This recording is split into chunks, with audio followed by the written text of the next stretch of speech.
And this is now news coming in from Israel, where we're in fact understanding the French President Emmanuel Macron is in fact having a meeting with the Israeli Prime Minister Benjamin Netanyahu. Our viewers would remember that the French President Emmanuel Macron in fact is on a solidarity visit to Tel Aviv in Israel in the backdrop of that war that still continues between Israel and Hamas. It's been 2 weeks on, and that conflict only continues to still escalate. We've seen multiple visits by various global leaders from the likes of UK Prime Minister Rishi Sunak and others who in fact have extended their support to the Israeli Prime Minister and authorities on the ground. It all started with a visit that came from the US President Joe Biden, then the UK Prime Minister, and now French President Emmanuel Macron. Let's also now bring in our colleague Abhishek, who's joining us on the broadcast. Abhishek, this is a solidarity visit coming in to send out a message that France stands with Israel in this hour of darkness. Help us understand in terms of what is the agenda as far as these meetings are concerned.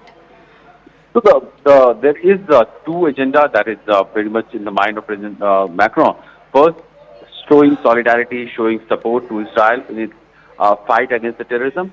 And second priority for him is right now that he should ensure that the conflict of Israel versus Hamas does not escalate into a full-fledged war in the region, because several countries around Israel, several small militia groups, they are all waiting for the situations to turn in a way where it will be imminent for a war from Israeli side.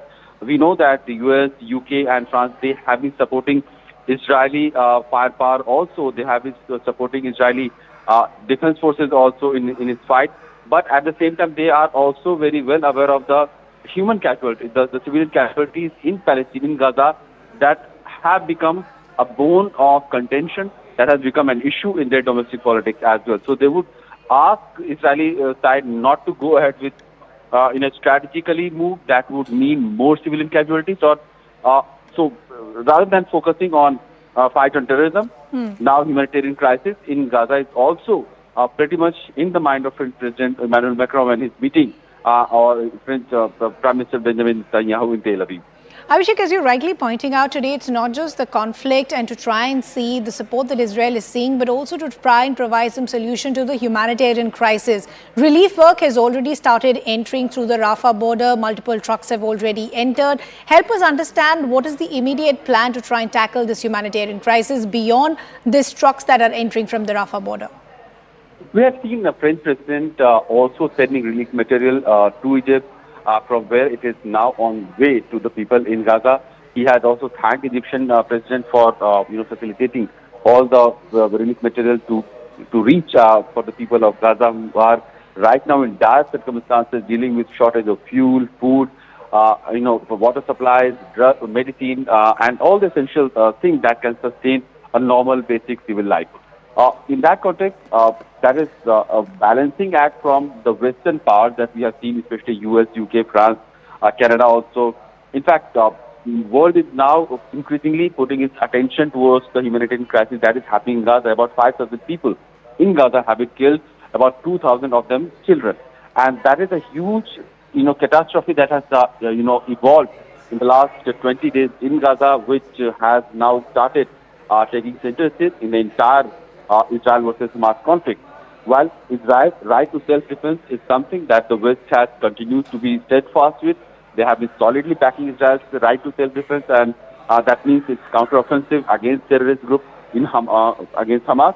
But they are also trying to appraise Israel, trying to ensure that Israeli counteroffensive does not mean more civilian casualties, and that is something that the leaders are trying to balance.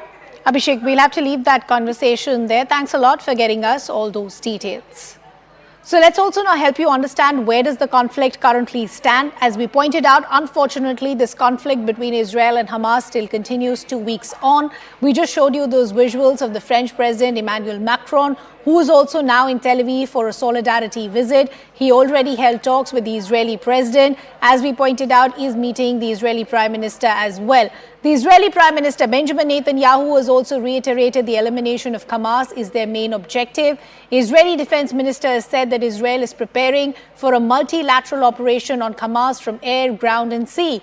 The UN General Assembly will also discuss the Israel-Hamas conflict on the 26th of October. As the humanitarian crisis in Gaza continues, 20 more trucks carrying vital humanitarian aid also passed the Rafah crossing from Egypt into Gaza on Monday. Meanwhile, the UK Prime Minister Rishi Sunak also said explosion at the Gaza hospital was likely caused by a missile launch from within Gaza towards Israel. Let's also now play out some ground reports. Our colleague from News 18 India, Neeraj Kumar, continues to be on ground zero, brings us these reports. Let's take a look. News 18 India से हम और हमारे camera person करम सिंह आ गए हैं West Bank. West Bank यानी फिलिस्तीन, Israel की सीमा से जस्ट अभी थोड़ी देर पहले हम लोग महज 500 मीटर की दूरी पर घुसे हैं वेस्ट बैंक में। और जब इजराइल से आप वेस्ट बैंक में घुसते हैं तो यहाँ की तस्वीर आपको बिल्कुल अलग हो जाती है।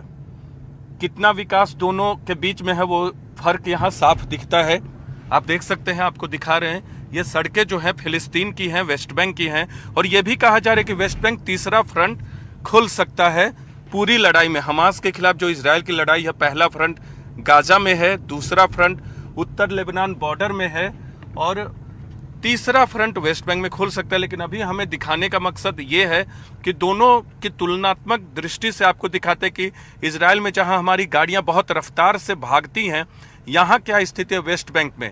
वेस्ट बैंक में गरीबी बहुत है, गाजा में बहुत गरीबी है, पर कैपिटा इनकम इजराइल और फिलिस्तीन के बीच कोई तुलना नहीं है। बहुत बड़ा फर्क है, जमीन आसमान का फर्क है। और यहाँ देख सकते हैं, चाहे इमारतों की बात करें, जहां गगनचुंबी इमारतें हैं, अच्छी अच्छी इमारतें आपको इजराइल के अलग अलग दूसरे शहरों में भी दिखेंगी, यहाँ का जो स्ट्रक्चर है वेस्ट बैंक का वो बिल्कुल अलग दिखता है। गरीबी है, बहुत विकास नहीं है। हवाई हमला लगातार गाजा पे कर रहा है इजराइल और दूसरी तरफ जमीन से भी मार कर रहा है, लेकिन अब तक जमीन से घुसा नहीं है गाजा में। ये उस लोकेशन की एक तस्वीर आपको दिखा रहे हैं जो इजराइल और गाजा के बॉर्डर पे है। आप ये देख सकते हैं किस तरह से तोप, टैंक, बख्तरबंद गाड़ियां यहाँ सारी तैयारी, और यहाँ से बीच बीच में हमला किया जाता है। जब लोकेशन का पता चलता है तब हमला किया जाता है। और ये देखिए, तमाम जो मिलिट्री की गाड़ियों के अलावा जो तोप में गोला भरा जाता है वो भी यहाँ से आपको दिख रहा है।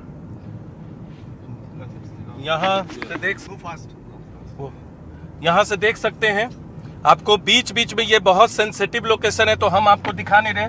करम आपको इधर से दिखाएंगे, बैक साइड से इधर आपको दिखाएंगे। इधर और लोकेशन हैगा,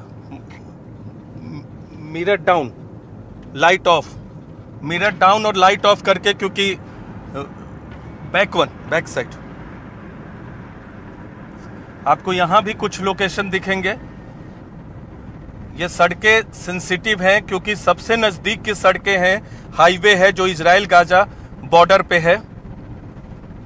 यहां भी पेड़ों से ढक के बहुत आर्मी के लोग हमें दिखे थे।